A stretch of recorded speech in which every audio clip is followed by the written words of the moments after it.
Her daughter-in-law called her a parasite, while she was still in the Zoom call. Eleanor Hayes, 72, didn't hang up. She hit record. Megan laughed, poured wine, and bragged about finally getting rid of her.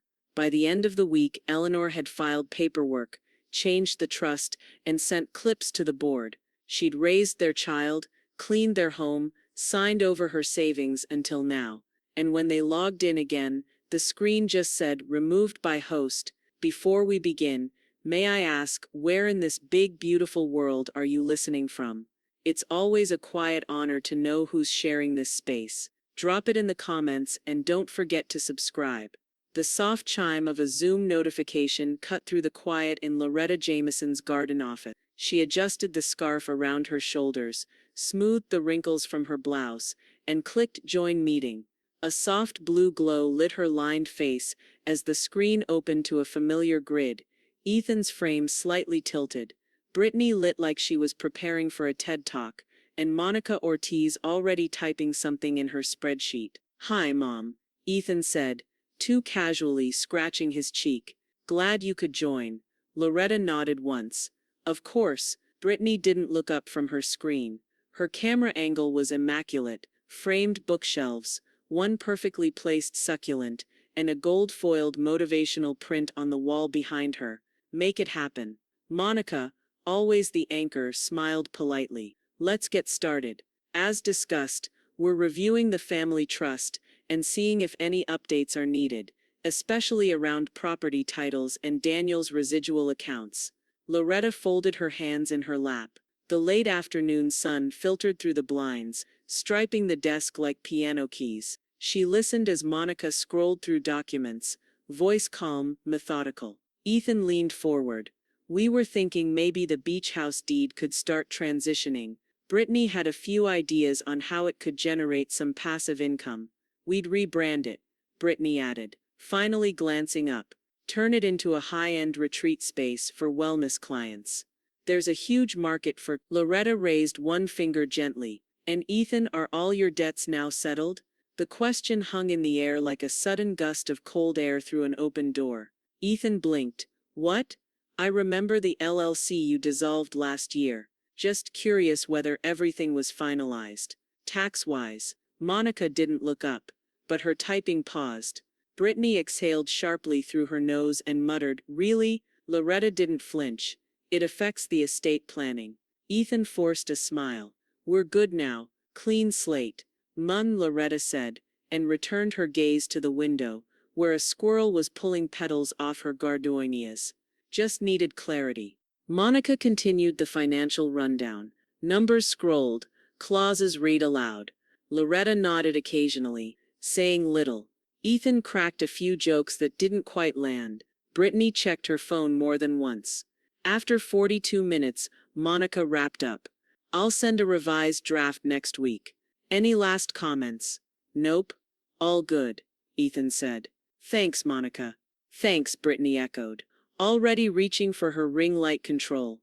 Loretta stayed silent. She reached for her mouse, hovered over leave meeting, but didn't click. One by one, cameras blinked off. Monica was first, then Ethan, then Brittany, except hers didn't turn off fully. The camera feed remained, dimmer now, angled slightly downward, and Loretta's stayed dark too, her mic icon red. Invisible, or so it seemed. From Brittany's end, a sigh. "Then she's a parasite." A drawer slammed. "Just sits there like she still matters." Christ.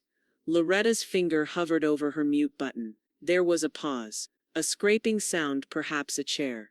Then Brittany added, lower, laughing to herself. "It's like keeping a retirement plant alive out of guilt. Nobody wants it, but no one wants to say it out loud." Loretta didn't move. Not even her breath betrayed her. She just sat there, watching the corner of Brittany's frozen smile. A glint of teeth. The same teeth that had smiled at Daniel's funeral and called her mom during Thanksgiving photos. The same voice that used to offer to help with tech stuff. The meeting timer still ran. 44 minutes. 45. Loretta unmuted her mic. The red slash disappeared. In the stillness, she spoke. "I can still hear you." Brittany jolted. Her eyes darted to the camera. And more importantly, Loretta said, voice level, so can the cloud. Brittany fumbled with her mouse, hitting buttons, slapping the laptop lid down in panic. The feed went dark. Loretta sat back slowly, her lips pressing into a line neither angry nor smug, just resolve. She clicked end meeting. Outside, a breeze moved through the gardenias. Inside, Loretta reached for a small notebook labeled Estate Notes and began to write, her handwriting precise. Under the header for July, she wrote 2 words, digital memory, then underlined it. And then very quietly, she whispered to no one, they forgot I'm the one who set up the damn Zoom account. Monica Ortiz sat in her breakfast nook, still in her night robe, a ceramic mug warming her fingers as the early sun cut stripes across her table. Her phone buzzed once. Text notification. Loretta Jameson. Can we speak privately tomorrow morning? 9 a.m. Just you and me. A small smile ghosted across Monica's lips. She didn't need to ask what it was about. Last night's Zoom had ended strangely, too quietly. She texted back, Monica, I'll be at my desk. Bring coffee if you want to talk legacy. The next morning, Loretta entered Monica's small home office, the scent of dark roast in one hand, her tote bag in the other. She wore her Sunday sweater, the one with brass buttons and a collar sharp enough to slice. Monica shut the door behind her. I take it Brittany forgot how mute buttons work. She forgot I taught Ethan how to use screen share. Loretta replied dryly. They sat in silence for a moment. Monica opened her laptop and angled the screen toward her. Loretta reached into her bag and pulled out a navy blue binder, flipping it open to a page labeled Joint Accounts, Digital Access. Monica scanned the list. You want these shut down? No, Loretta said. I want them rerouted, controlled, everything they touch monitored. And I'd like that started today. Monica arched an eyebrow but didn't object. Instead, she opened a second window. Let's start with the shared brokerage. Ethan still had read-only access. He no longer needs to read. Click. Back in her garden office, Loretta slid her glasses up her nose and opened her old paper ledger. Passwords, handwritten, but accurate. She moved through the list methodically. Bank portals, real estate holding dashboards, the auto-pay link for Ethan's lease she'd foolishly set up last winter. One by one, she changed them all. She paused briefly over a login labeled Jameson Family Investments, Advisor Portal, and clicked Remove Secondary User. A small pop-up asked her to confirm. She tapped yes, without hesitation. The system responded. User Ethan Jameson at gmail.com removed. Later that afternoon, Loretta walked 2 blocks over to the Atwoods' house. Jada, their 18-year-old daughter, was on the porch wiping down her Chromebook. Hey, Miss Loretta, she called out. You need help with Zoom again? Loretta smiled, but it didn't reach her eyes. Actually, I need a different kind of help. I need to make sure some digital doors stay permanently shut. Think you're up for that? Jada blinked, then grinned. Yes, ma'am. Let's lock it down. That evening, while Loretta was organizing old bank statements, her phone buzzed on the windowsill. A message from Brittany lit up the screen. Brittany, that was a misunderstanding. Let's not be emotional. You know how people vent. No salutation.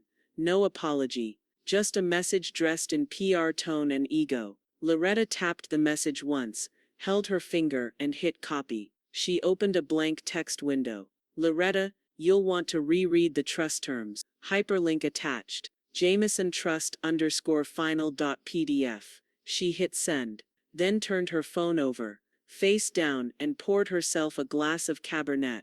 Across town, Brittany sat on her couch in her athleisure set, watching the 3 little dots bubble on her phone, as if a lifeline was coming. But nothing else came after the PDF link. Just stillness. She opened the document and began scrolling frantically at first, then slower, stopping at every clause that once felt like decoration. Her lips parted slightly when she hit clause 14. Digital estate discretion, sole executor rights. The coffee table reflected the screen's cold light. Brittany didn't move for a full minute. Then her phone buzzed again. This time from Ethan. Ethan, I just got locked out of the financial dashboard. Did you change something? Brittany stared at the screen. Brittany, Not yet. but I think someone else just did. The next morning, Jada was in Loretta's office early, helping reroute account alerts and setting up 2 new encrypted folders. The air smelled like lemon polish and old paper. Loretta stood by the window, watching the sun come up over her rose bushes. I'll create a fresh Zoom folder too, Jada said. Want me to title it something like Receipts? Loretta didn't turn around. Call it insurance. Nice and vague. Jada laughed softly. You're kind of a badass, Miss Loretta. Loretta allowed herself a tiny smile. Only recently. She picked up her phone and opened her email drafts. At the top was a message titled Subject Prepared Statement. In the event of escalation. She didn't send it. Yet, Loretta leaned over her desk, tapping the trackpad with the patience of a seasoned archivist. Her Zoom dashboard loaded slowly. Her internet connection always lagged slightly in the morning, but she wasn't in a hurry. She knew exactly what she was after. Meeting recordings. Date July 12th. Duration 47 minutes. Audio enabled. Transcript available. She clicked download. The file, a dull blue bar, began crawling across her screen. As it loaded, she opened a small locked drawer and removed a fresh flash drive. Clean, never used. She labeled it in her tidy script, call July 12th. The bar turned green. Complete. Loretta double-clicked the file and listened. She sat through the meeting again. The platitudes, the small talk, her quiet question about Ethan's debt, the moment of silence afterward. And then there it was, Brittany's voice. She's a parasite. It came through sharper than Loretta remembered. Crystalline. No background noise. No ambiguity. Loretta didn't flinch. She'd heard it already, but hearing it again on her terms felt different. Powerful, almost surgical. She slid the flash drive into a padded envelope and wrote one name on the front in blue ink. Alan Weissman, Esquire. By noon, Jada was back in Loretta's office. Her hoodie sleeves were pushed up to her elbows as she leaned into Loretta's laptop, opening a video editor with practiced ease. Okay, she said, scrubbing through the timeline. Want the full thing or just the good part? Loretta sipped her tea, then placed it down. Give me the moment where Brittany thinks I'm gone, and everything after. Keep Monica out of it. Jada nodded. On it. The clip came to just under 2 minutes. A clean cut. Jada made 2 extra backups. One on a private cloud, another on an encrypted drive Loretta had never used until now. She labeled the folder personal insurance and locked it with a double authentication code. There, Jada said. Bulletproof. Loretta looked over the teenager's shoulder. You're going to do well in life. Jada grinned. So are you. That afternoon, Monica received an email marked confidential. Audio attachment. She played it once, then again. The second time, she didn't even blink. She hit reply. Monica understood. Your documentation is solid. Want me to initiate the legal timestamp? Loretta, yes. And send it to Al as well. He'll know what to do. Monica opened her filing software and uploaded the clip.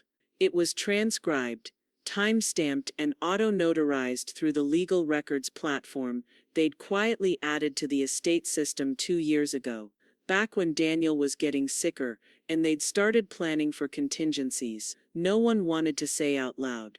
She clicked submit. Loretta watched the confirmation email arrive and filed it into a folder labeled Future Disputes. By early evening, Loretta had returned to her garden. The breeze had shifted, cooler now, and thick with the scent of basil and sage. Her phone vibrated softly on the armrest beside her. Voicemail. She played it. Ethan's voice, frayed and rushed. Hey Mom, can we talk? Please? That whole thing, it was a joke. Brittany was blowing off steam.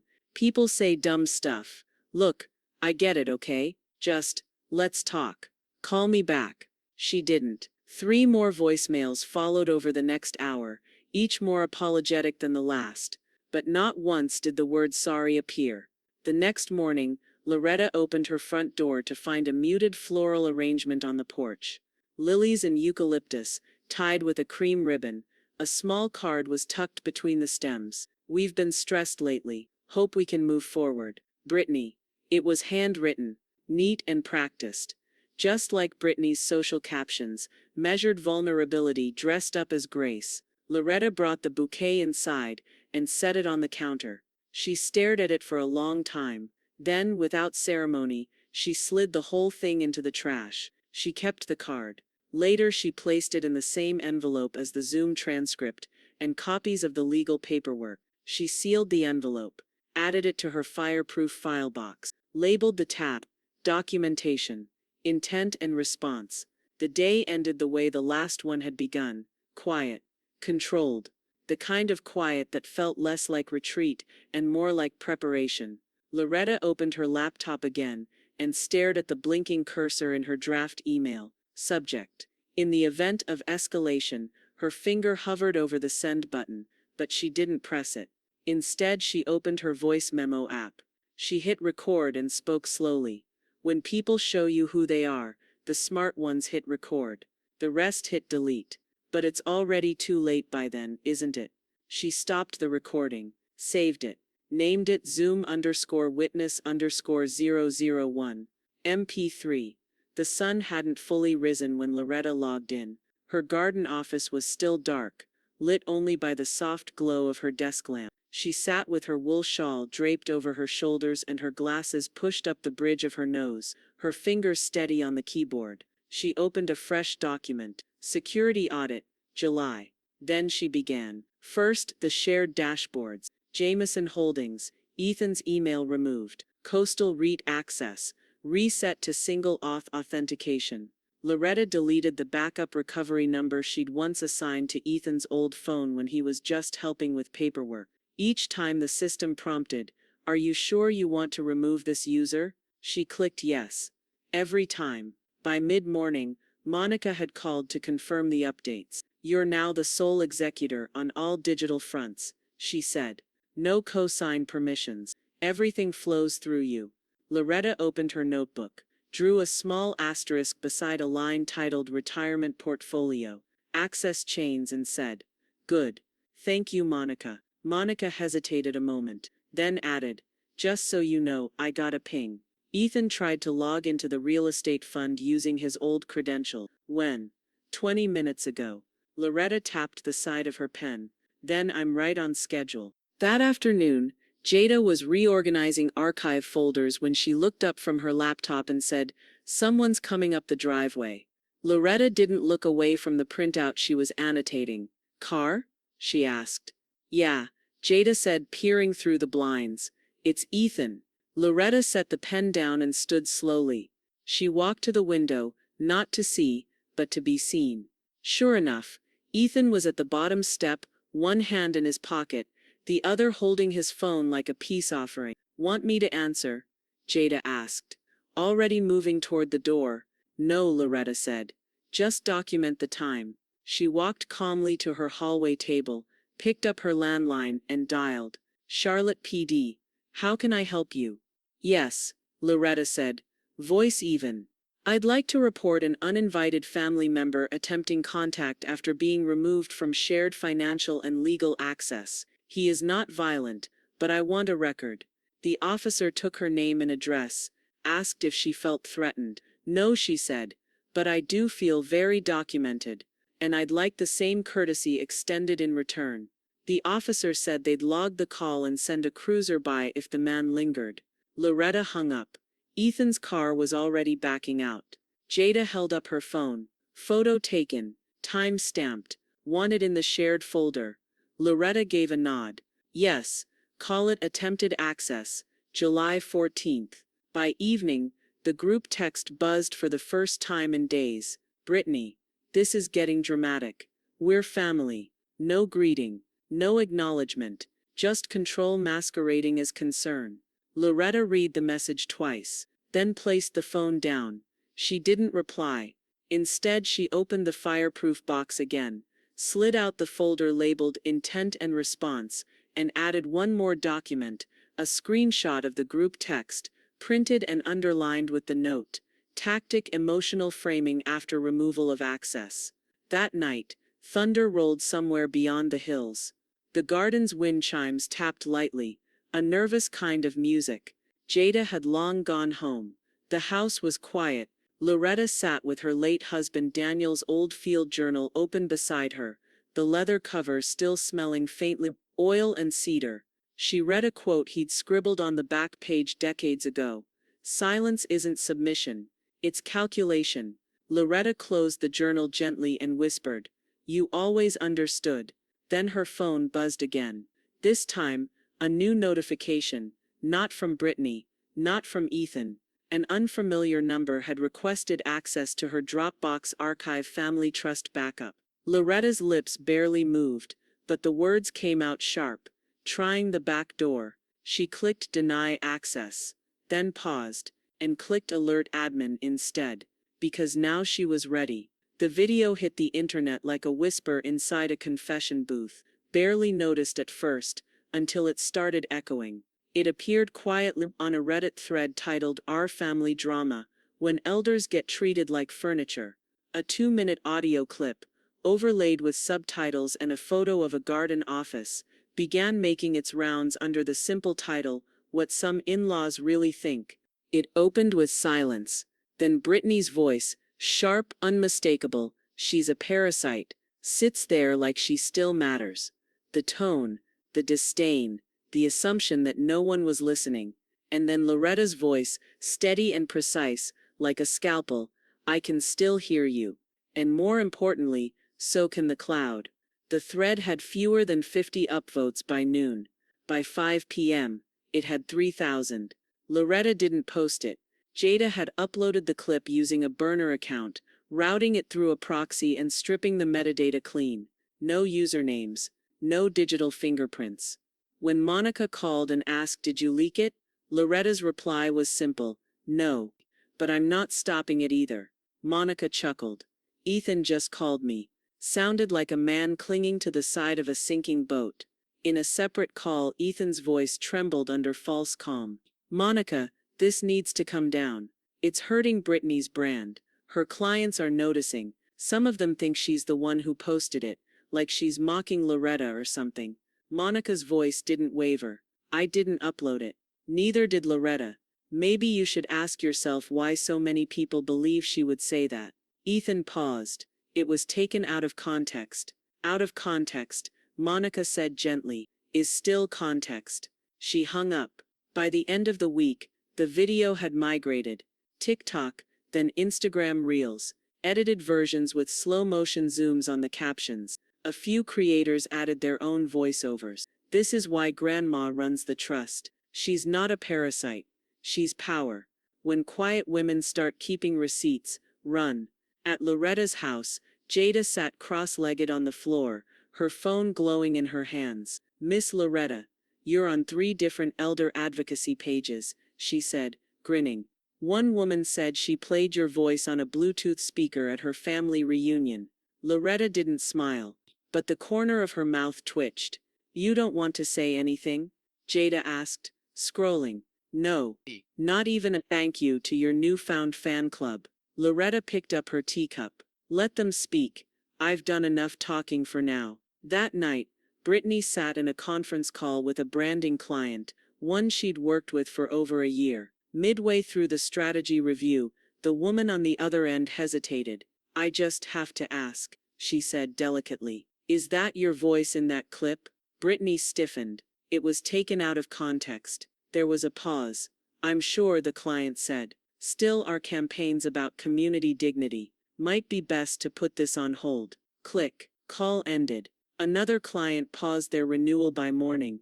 Another removed Brittany from a speaker lineup. Her Instagram inbox, once filled with PR leads, was now flooded with passive-aggressive links to the audio. And in every corner of her professional presence, people weren't debating whether it was her voice. They were asking how long she'd been this way. At the Jameson home, Loretta sat alone in the dining room with a linen napkin folded in her lap. She took her time, slicing her roast chicken, sipping her Cabernet, letting Vivaldi's Winter hum softly in the background. Her phone sat turned over beside her plate, intentionally ignored. A single blinking light indicated over a dozen unread messages. She didn't touch it. Instead, she ate in complete stillness, the way she and Daniel used to. No screens, no voices, just food and thought. Outside, a breeze pushed softly against the windows. The garden lights flickered on. Jada's laughter had long since faded down the street. Loretta dabbed the corners of her mouth, placed her fork gently across the plate, and exhaled. It was the kind of exhale a person gives when they know something's begun, and it can't be undone. Later, while clearing the table, her phone buzzed again. Monica videos hit 500K views. News blogs picking it up. Ethan and Brittany are spiraling. Let me know if you want a statement drafted. Loretta didn't respond. She opened her calendar instead and created a new event. Title: Phase 2 Review. Trust Revision Draft Date: tomorrow, 8 a.m. sharp. Then she set the alert to recurring.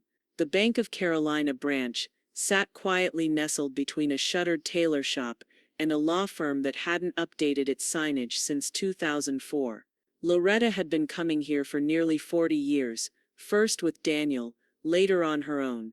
It still smelled faintly of copier toner and lemon disinfectant, comforting, in a strange way. She stepped inside wearing a gray wool coat and low heels, not because she needed the formality, but because she understood how authority was recognized in places like this. Clean lines, calm presence, and eye contact that didn't waver. The receptionist, a young man with a buzz cut and a nervous smile, greeted her by name. Miss Jameson, good morning. Mr. Calder's ready for you in conference 2. She nodded once. Thank you. Harold Calder had known Daniel Jameson back when local business deals were still made over barbecue and handshake. He stood as Loretta entered, still wearing the same gold tie clip he'd worn when Daniel passed. Loretta, he said warmly, you look like someone who means business. I am someone who means business.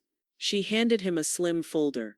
Inside 2 signed authorization forms, a notarized directive from Monica's office, and the revised digital estate summary. Harold put on his glasses and read the first page carefully, then looked up. So, Ethan's being removed from all joint access points. That's correct. Any liquidity accounts, investment portals, backup authorizations, or estate-linked credits. As of today, he has no standing. Understood. Harold moved slowly, his keyboard clicks deliberate as he began updating the accounts. It didn't take long, just a few strokes, a few confirmations, but Loretta watched every line change with the same attention she'd once given Daniel's business ledgers. When Harold finished, he sat back. Done. You're now the sole authorized party. Loretta exhaled. Not relief, precision. There's one more thing, she said, sliding another document across the table. Harold scanned the header: Jameson Property Group Dividend Relocation, Trust Foundation Control. You want Daniel's business income diverted to the foundation we discussed with Monica last year. It's time we started using it. Quietly. Harold didn't question it. Effective immediately? Loretta nodded. Effective retroactively. Last quarter, Ethan was at his usual coffee shop, half working, half scrolling, when the first overdraft alert came in. He stared at his phone screen for a full 5 seconds, blinking like it might correct itself if he waited long enough. Alert: checking account, $317.46. Reason: auto draft rejected. Joint access removed. He opened the app again. Tried another login.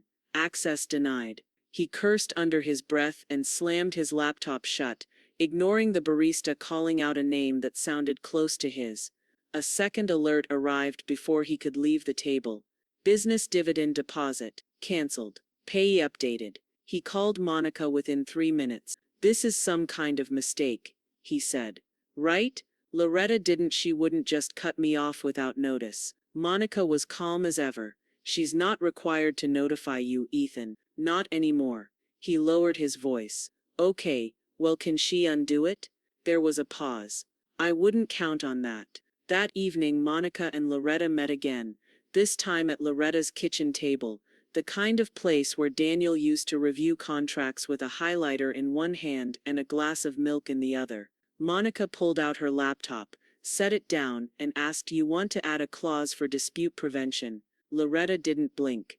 "Absolutely. I was thinking something like any future inheritance claims will require documented care contributions or provable support over time, something concrete." "Too soft," Loretta said. She reached into her tote and pulled out a legal pad. Wrote slowly, "Clause proposal. No individual shall benefit from the estate who through language or conduct has demonstrated intentional harm toward its grantor." Monica read it twice. "That'll hold." Loretta looked out the window as dusk crept over her garden. "Make it ironclad." Hours later, as the clause was being drafted across town, Brittany's fingers hovered over her phone. She had just opened an email from one of her professional networks. Subject: provisional suspension. Brand reputation review underway. She scrolled down, pulse rising. Attached was a link to the now viral clip, and a short note. "Given your position in our speaker circuit, we must evaluate public sentiment and alignment with our values." At the bottom, a field labeled "response due within 48 hours. Brittany didn't type anything. Not yet. Jada's laptop let out a soft chime as the new security settings uploaded. She leaned back in Loretta's desk chair, twisting her hair into a knot with one hand while scrolling with the other. "All right, Miss Loretta," she said, tapping the screen. "Two-factor auth is now tied to your personal device. Any login attempt from anywhere pings you and only you." Loretta nodded, standing just behind her. "And the admin email? Updated to your private domain. No more Gmail. It's all rerouted through lorettajameson.net. Nice, clean, untraceable." Jada paused and smirked. "You even have a signature line now. Executor and steward of Daniel Jameson's legacy. Subtle power move." Loretta didn't smile, but her eyes flickered with quiet amusement. "I've earned it." On the wall calendar next to her desk, once filled with birthday reminders and family Zoom links, Loretta pulled down each old post-it and slipped them into the shredder. When she was done, she opened the family's shared digital calendar and deleted every event Brittany had added: planning meetings, beach house vision boards, family brainstorming sessions that always felt more like PR audits than actual connection. She added just one new event: "Will update filing. Final draft, 10 a.m. Monday. Recurring? Yes, weekly. Until filed." By mid-afternoon, the sun broke through the clouds and spilled across the garden. Loretta poured herself a glass of iced tea and brought her phone onto the porch. There was a new voicemail from Brittany. She played it on speaker. "Loretta, you've made your point. Everyone gets it. We messed up. Okay? But this isn't how families move forward. It's vindictive. It's performative. Please, can we just get back to being reasonable?" Loretta let the message finish before she tapped the voice memo app and recorded her reply. "I'm not being vindictive. I'm being meticulous. That's different." She hit send.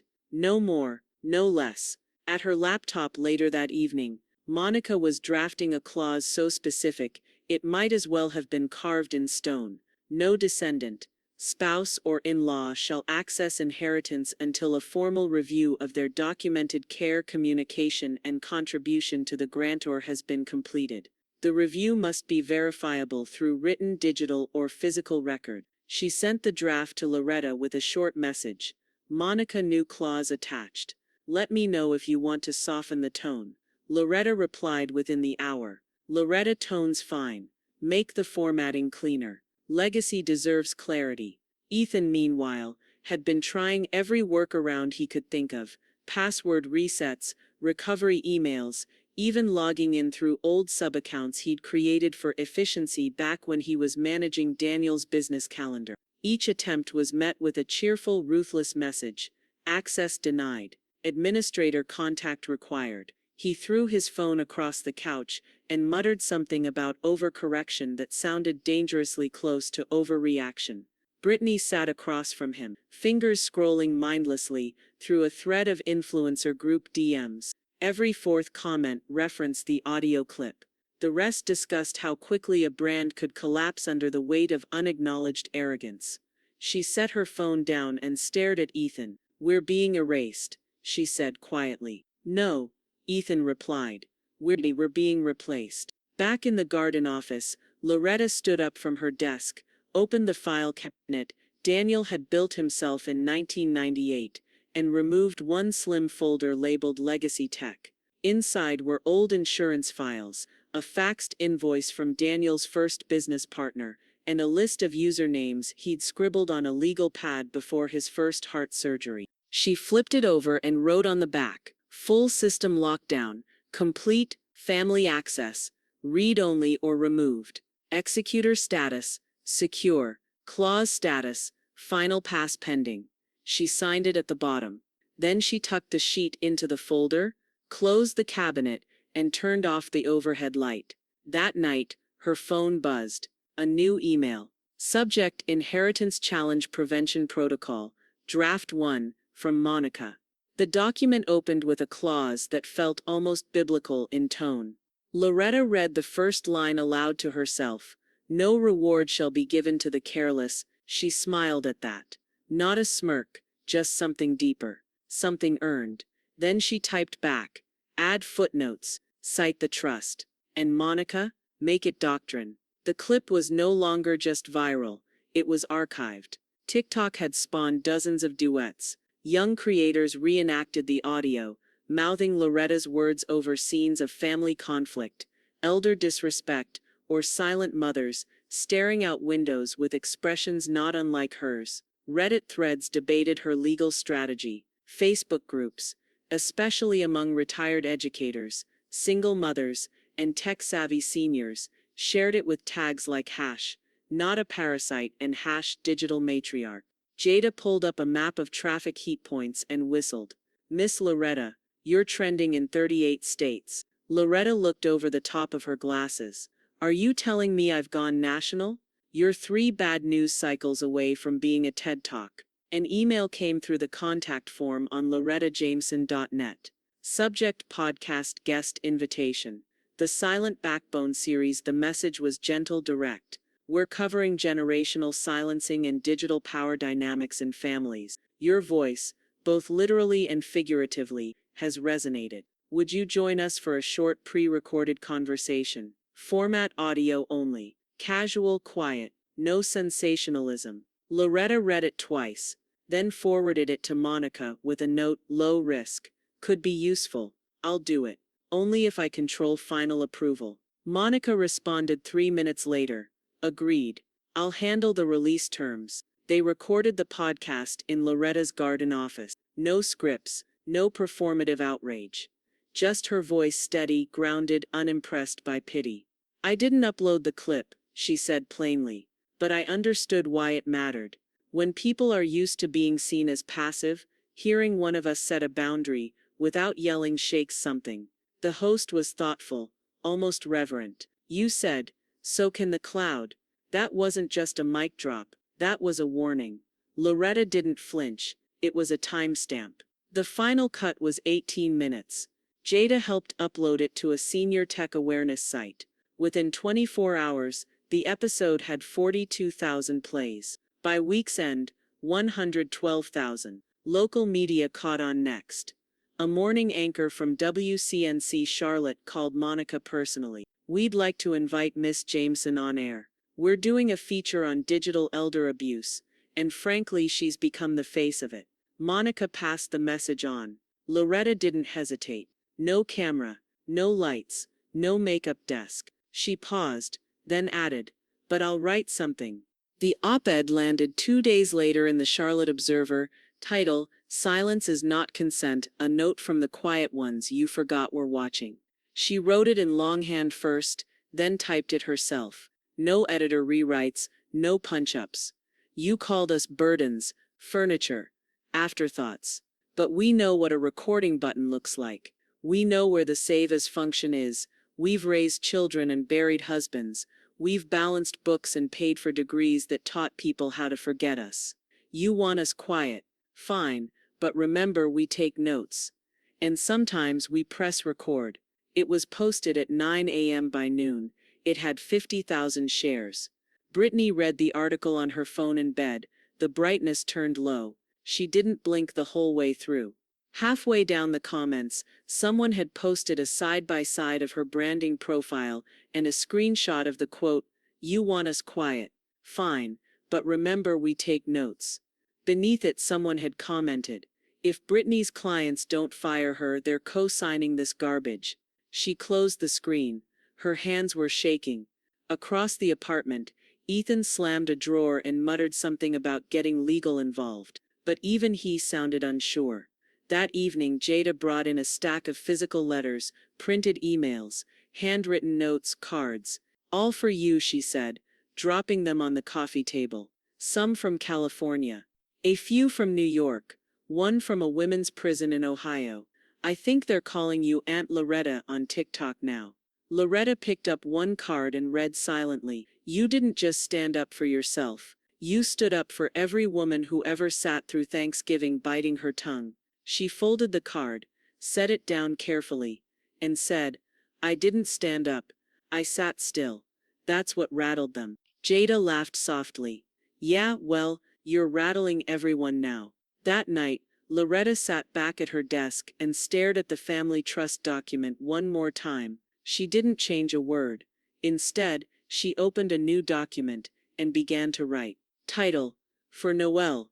Instructions on inheriting strength without noise. She wrote 3 lines before stopping. Not because she was tired, but because the next part needed to be perfect. Outside, the wind picked up. Inside, the cursor blinked. Waiting, the notary arrived precisely at 8:59 a.m. A woman in her 50s with close-cropped hair, a leather satchel, and no interest in small talk. Loretta led her into the garden office, where the morning light washed over the desk like clean linen. Everything was already laid out. Trust packet, signature flags, 3 pens, 1 black, 1 blue, 1 archival. Initial here, date here, full signature, there, the notary said, pointing to the final line. Loretta's hand didn't shake. She signed in deep blue ink, straight and firm. Loretta Jameson, grantor and executor. The woman watched her sign, then affixed her seal with a crisp snap of the embosser. When it was done, she collected her copies and left with a quiet nod. Loretta remained seated. She stared at the final document in front of her, 43 pages of clauses, amendments and iron-bound language. It felt like holding a final will and testament for her patience. She flipped to the index and reread the line that now sat where Ethan's name used to be. Successor co-executor, Noelle Chambers, goddaughter, and further down beneficiary revisions. Ethan Jameson, removed. Britney Jameson, removed. The final clause was the one Monica had suggested, but Loretta had rewritten, "Only those who protected the legacy shall inherit from it." The vacation home, their old beach place in Emerald Isle, had always been the flashpoint. Britney wanted to rebrand it. Ethan wanted to mortgage it. Now it was held under the Jameson Legacy Community Trust, created by Monica, signed by Loretta, and filed with the county clerk that same morning. Its bylaws, strict, its purpose educational and preservation focused. Loretta didn't even bother telling them. Her phone rang at 12:42 p.m. Ethan. She let it ring once, twice, then answered. His voice came through with that familiar defensive calm, like a man trying to sound composed while clinging to a ledge. "Mom, can we pause for a second? Please, you're blowing this out of proportion." Loretta stood by the window, looking out over her backyard. The hydrangeas were blooming late this year, heavy and almost too blue. "No," she said gently. "I'm restoring proportion. It was off balance." "Okay, but you didn't even talk to us before doing all this. You just replaced us. You made Noelle a co-executor? She's not even your daughter." Loretta's voice didn't rise. "She's the only one who's acted like family." There was a long pause. She could hear him breathing. "Then so that's it?" "Yes, Ethan," she said calmly. "That's it." She hung up. Later that afternoon, Noelle arrived, 31, composed and dressed in what Loretta always called quiet armor. Pressed slacks, calm tone, steady eyes. "I signed the trust documents," Noelle said. "It's official, County confirmed. Loretta handed her a ceramic mug of sweet tea. Thank you. They sat together on the porch, listening to the hum of cicadas. I didn't expect this, Noel said softly. Any of it. Loretta stirred her tea.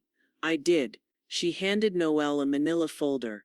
Inside, onboarding docs, digital access codes, a letter Daniel had written to her in 2005. He would have approved, Loretta said. He didn't believe in second chances for first betrayals. Noel looked up. They're going to come after this. Let them, Loretta said. I'm not leaving the door unlocked just because they're loud. That evening, Ethan received a notification from the county clerk's office. Document filed. Jameson Legacy Community Trust, filed by Loretta M. Jameson Executor Trustee Addition. Noel Chambers Trustee Removal. Ethan Jameson. Brittany Jameson. He stared at it in silence. Then came the second email, from his mortgage lender. As of this notice, your line of credit previously collateralized by property now held in trust has been voided. He forwarded both emails to Brittany. Her reply was only one word, unreal. Back in her office, Loretta stood in front of the mirror, adjusting her collar. For the first time in months, her reflection didn't look uncertain. It looked finished. She walked back to the desk and added one more note to the trust ledger. July 26th. Signatures complete. Access revoked. Legacy reassigned. War over. She paused. Then scribbled one more line beneath it. Grief was loud, but I've found power in silence. The garden office had never looked more composed. Monica stood behind the tripod, adjusting the height one last time. The sun slanted in through the blinds, just enough to give Loretta a soft halo. No filters, no ring light, just natural light and decades of restraint finally finding its voice. You ready? Monica asked. Loretta adjusted her collar and nodded once. Record. The red light blinked to life. She waited 2 seconds, breathed once, then began. My name is Loretta Jameson. I've been many things in this life. Wife, mother, HR director, caregiver, but lately, I've also been called something else. A parasite. She let the words sit in the air. When people show you who they are, a state law lets you respond with clarity. She didn't blink. She didn't flinch. She didn't embellish. This was not about revenge. This was about record keeping. She paused again, just long enough to signal finality, not performance. Families don't break over money. They break over disrespect. The money just reveals what was already rotting beneath. A soft breath. No drama. Just documentation. I've updated the estate. I've named a successor. Protected what Daniel and I built. And I've archived every decision made, because accountability, unlike sentiment, doesn't fade over time. She looked into the lens, not angry, not cold, just resolved. I won't be making a habit of public statement. This is my only one. She folded her hands in her lap. If you're seeing this and you're part of my family, understand this isn't about punishment. It's about precedent. She held her gaze one more second, then said simply, "Good night." Monica clicked the camera off. Silence followed. Then Loretta stood. "Help me send it." But only to the private channel. Monica raised a brow. "You think it'll stay private?" Loretta picked up her tea. "I know it won't, but it'll leak itself. And that's better." They uploaded it that night to a hidden Vimeo link connected to a private family forum, once used for holiday planning. Only 6 people had access. Jada added password protection anyway, and a disclaimer. For internal review only. It took 13 hours to leak. By the next evening, someone Loretta suspected a cousin's spouse had posted a clipped version of the video to Twitter.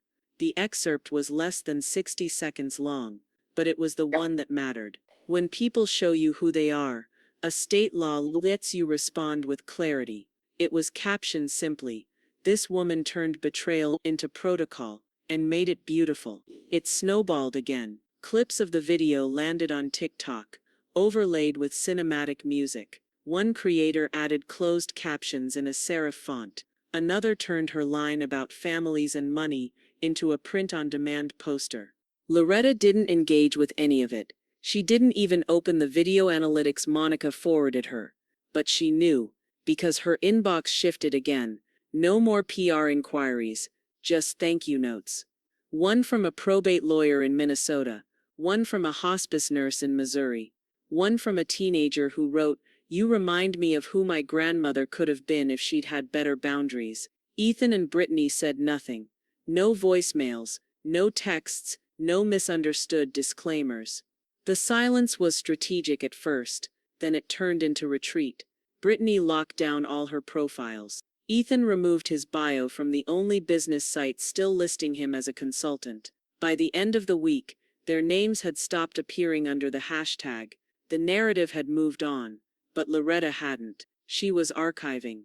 That Sunday she walked into the back room of the library and placed a small USB stick inside a sealed manila envelope. On the outside she wrote, "Primary Record Estate Documentation 2025. She handed it to Noelle. "Don't open it unless someone challenges the trust." Noelle took it with both hands. "Will they?" Eventually, Loretta said. "But by then they'll be trying to rewrite a story that already went to print." She turned off her phone that night. Not just silenced it, but shut it down completely, and placed it in the drawer with Daniel's old ledger. Outside, the wind picked up. A thunderhead gathered in the distance, but Loretta remained unmoved. She didn't need to say anything more. The footage already had. The virtual summit's theme was digital autonomy and aging in a connected world, a title Loretta would have once rolled her eyes at. But the organizer had insisted, "You don't have to present.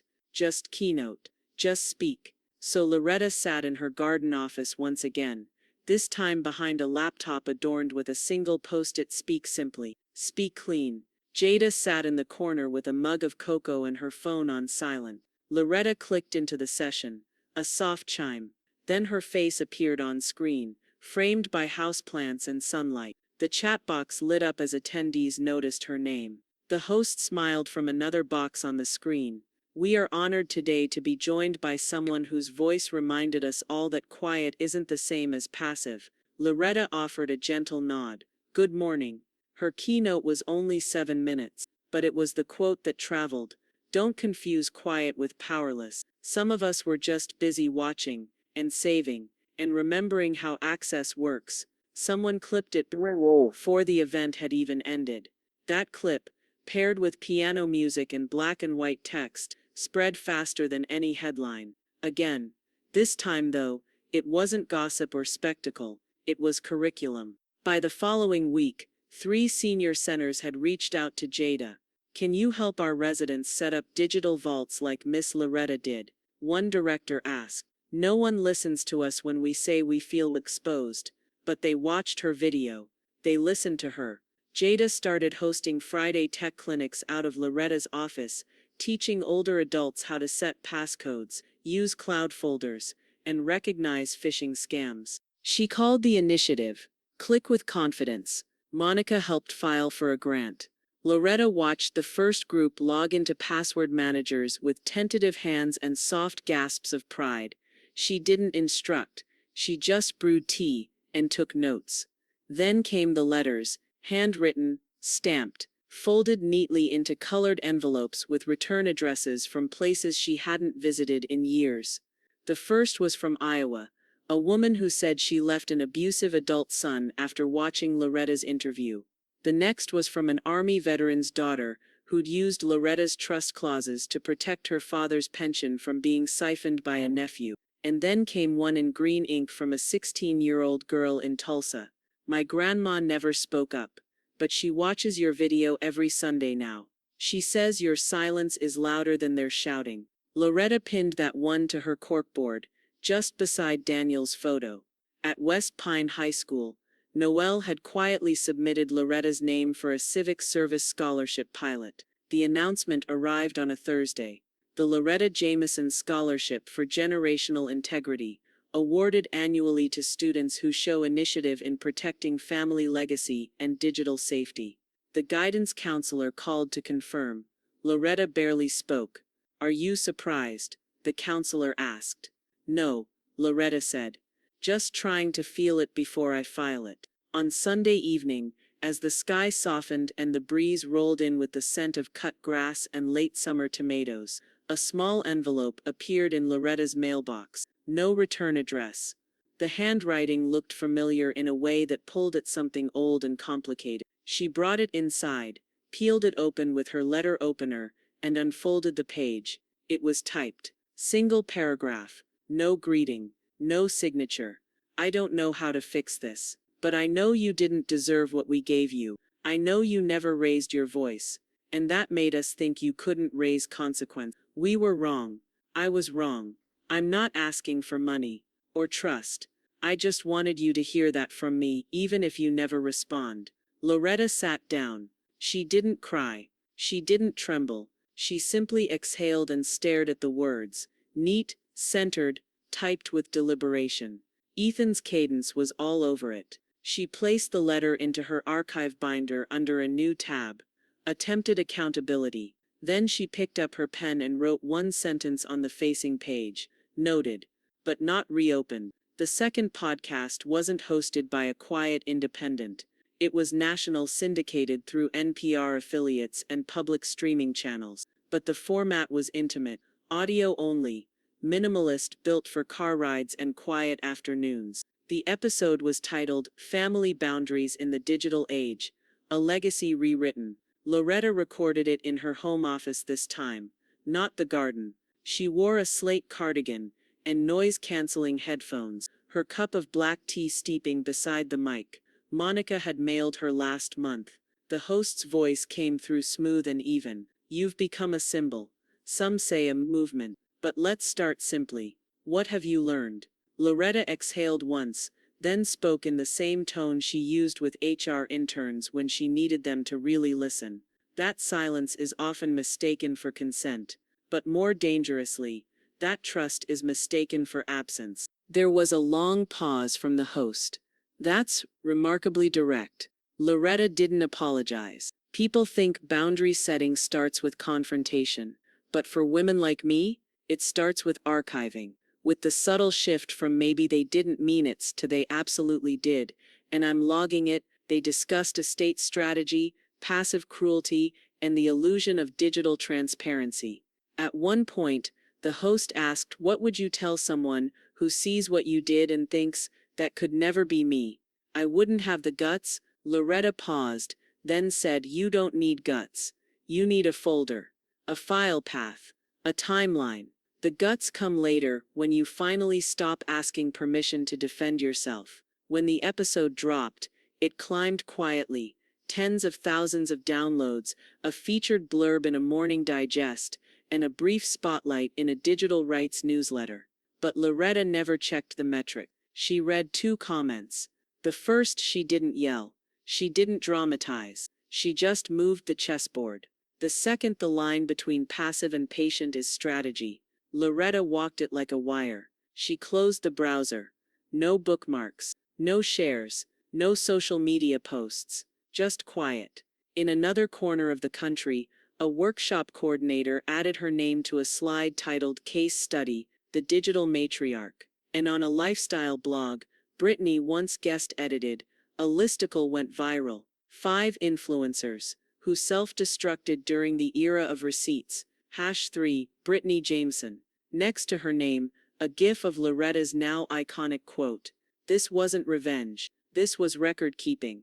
The clip would haunt Brittany's Google results indefinitely. It became the footnote no PR campaign could erase. That afternoon, Loretta sat at her desk, flipping through printouts, letters from strangers, emails Monica had forwarded, even a cartoon someone had drawn of her seated calmly at a burning table, sipping tea with the caption, "Silence isn't weakness. Sometimes it's case building." She chuckled once, folded it, and slid it into the archive folder labeled Post-Impact Documentation. Then she stood, stretched, and turned off the laptop. She didn't need more noise. Not today. She stepped out into the garden barefoot, the grass soft beneath her feet.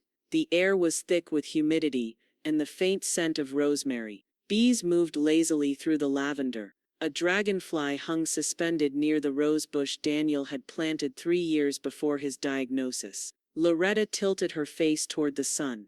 In her mind, clear and unmistakable, came Daniel's voice. Pride doesn't come from being seen. It comes from knowing you were right. Her lips parted slightly. And for the first time since the trust was revised, since the letter from Ethan, since the first audio clip cracked the shell of silence, Loretta felt something that surprised even her. Peace. She didn't speak it, she just let it root. To the second floor of the College of Digital Ethics at Wakefield University, a clean, high-windowed space that smelled faintly of printer paper and espresso from the student cafe below. The exhibit was called Digital Legacy and Generational Voice, subtitled in smaller text, documenting resistance in the age of receipt culture. At its center was a display titled The Zoom Moment That Echoed. Encased in plexiglass was the original transcript, Zoom Call, July 12, 2025, Jameson Family Finance Review. Highlighted in amber ink were 3 lines. Brittany Jameson, she's a parasite. 2.3 seconds of silence. Loretta Jameson muted mic, still recording, I can still hear you. And more importantly, so can the cloud. Beneath it, an interactive annotation panel let visitors scroll through commentary by digital rights experts, estate lawyers, and social justice professors. A separate tablet allowed students to listen to the audio, now remastered, as part of the Digital Boundaries Archive. Next to it, a photo of Loretta at her desk, eyes calm, chin lifted, not staged, just still. The caption read, "This wasn't about control, it was about custody of self." Most visitors paused there longer than expected. One group passed by slowly, a freshman seminar from the university's business program. They moved in clusters, earbuds dangling, half scanning the exhibits like they were skimming required reading. At the edge of the group, trailing slightly, was a man in a plain polo and dark jeans, mid-30s, hair thinner than he remembered. He kept his distance, but his eyes locked on the display. Ethan. No one recognized him. No one lingered near him. He didn't wear a badge. He hadn't signed up for the tour. He just stood there for a moment longer than anyone else, and read every word beneath his mother's name. When the group shuffled to the next exhibit, digitized caregiver testimony, he stepped back and left through the side stairs. No photos, no comments, just the sound of his shoes fading into linoleum silence. Across town, Loretta sat in the back room of the local library, beside a woman named Jean, who was trying to navigate her first ever 2-factor authentication. No, not the code on the email. Loretta said gently. The one on your text. You're verifying the second gate. Jean squinted, then laughed softly. I always thought gates were for keeping people out. Loretta smiled. Sometimes they are. Sometimes they're for keeping yourself in protected. The bell above the library door chimed faintly. Loretta glanced up, but didn't move. Noelle waved from the main desk, holding up a clipboard. We've got another workshop booked. 20 RSVPs already. Loretta nodded, and turned back to Jean. You're doing just fine. That night, Jada sat cross-legged on Loretta's living room rug, scrolling through her phone. So I don't know if you want to know this, but the exhibit's gone semi-viral on student TikTok. Loretta didn't look up from her book. Of course it has. They're calling it Zoomgate. There's even merch now. Mugs, totes. A hoodie that says mic on, memory long. Loretta turned a page, unbothered. Let them archive it how they need to. Jada hesitated. You okay with that? Loretta looked up, her tone soft but certain. It doesn't belong to me anymore. It belongs to the ones who needed it. Elsewhere, several tabs open on a dimmed laptop screen. Brittany hovered her cursor over her Instagram account settings. Her face, once curated with soft filters and practiced vulnerability, now appeared beneath headlines she couldn't scrub. Branded empathy crumbles under real footage. From coastal chic to cancelled, when the mic catches everything. She clicked deactivate account. Then TikTok. Then Twitter. By midnight, Brittany Jameson no longer had a social presence, just cached articles, screen captures, and a permanent spot in one of the first university exhibits to ever address digital elder boundaries. In her garden, Loretta stood in front of the rosebush Daniel had once planted from a clipping. It had survived heat, frost, overwatering, neglect, and still it bloomed. She bent to remove one dead petal from the base. Behind her the wind moved through the branches, soft but decisive. She didn't turn. She just whispered to the air, as if into a recorder only she could hear, archive complete. Then she stood, stretched her back, and walked back inside, leaving the screen door ajar like someone who had nothing left to hide. The letter arrived in an envelope hand-addressed with looping, uneven script and 2 Lisa Frank stickers on the corner. Inside, on wide-ruled notebook paper, "Dear Miss Loretta, my name is Sophia and I am 12. I showed your video to my grandma, because sometimes she cries after holidays. She said you made her feel braver. I think you're like a secret superhero but without the cape. Just tea and smart words. Thank you." Beneath the signature was a doodle, Loretta apparently drawn sitting at a desk, speech bubble saying, "I'm not loud, I'm right." Loretta stared at the drawing for a long moment before folding it carefully and placing it in the binder between community impact letters and podcast feedback highlights. Noelle found her there an hour later, reading the letter again, quiet as sunlight. "That's the 4th one from a middle schooler this week," Noelle said, sliding a flash drive across the desk. "Thought you might want to see this." Loretta clicked it in. The file was titled, "Firewall, a Granddaughter's Thank You." The screen lit up. Noelle, in a navy blazer, stood against a plain background. "She wasn't just my grandmother," she said evenly. "She was our firewall." She absorbed every malicious click, every power grab masked as care, and every boundary breach that wore a smile. Loretta's hands folded in her lap. Noelle continued, "She taught me that legacy isn't money, it's what you protect when no one's watching, what you record, what you remember." She was my grandmother, but she belonged to more than just me now. She belonged to anyone who's ever been told to stay quiet in their own house. When it ended, Loretta didn't replay it. She didn't need to. The next morning, Loretta walked out to the back acre. The sun was just beginning to stretch through the pines. In her hands, a young oak sapling in a canvas bag, roots wrapped in burlap and patience. She knelt by the spot Daniel had once chosen. Back when the garden was just rows of stubborn clay and broken hope, she dug steadily, her breath even. Once the sapling was placed and the earth patted down, she sat beside it. No ceremony, no camera, just wind and dirt and memory. She whispered to the roots, not because she believed they heard, but because she needed to say it out loud.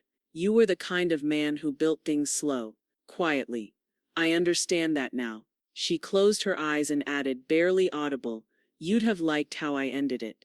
I think." Then she stood and walked back toward the house, slow, tall, not looking back. That afternoon Jada arrived breathless, holding up a phone.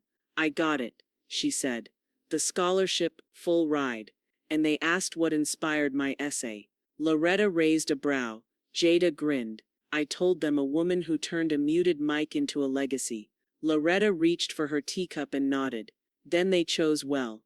Later Noelle forwarded an email from the principal at West Pine High. Subject: Curriculum Update Approval. The episode "Family Boundaries in the Digital Age" will be added to next semester's civics course. Thank you again for your contribution to digital literacy and elder rights. Your name will appear on the syllabus under Applied Boundary Setting and Family Systems in the 21st Century. Loretta read it twice, then clicked print. She placed the page in her desk drawer next to Daniel's field notes and the original trust packet. That evening she sat at her desk one final time and opened her email account. Inbox 37 unread. All thank yous, invitations, praise. She didn't open a single one. Instead she clicked into settings, scrolled to autoresponder, typed slowly, "Thank you for reaching out. I am no longer available by email. If it's important, document it. If it's true, it will last. This account is now archived. Loretta Jameson." She hit save, then log out, then delete account. The screen returned to blank. No error message, no fanfare.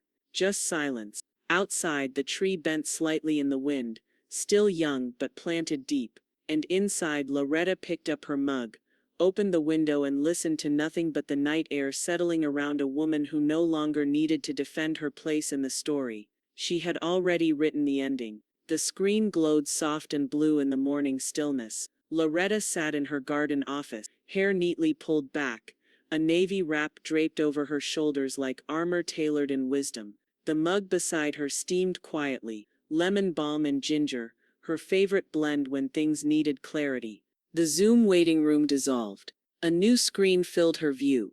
Polished logo, clean layout, rows of muted attendees.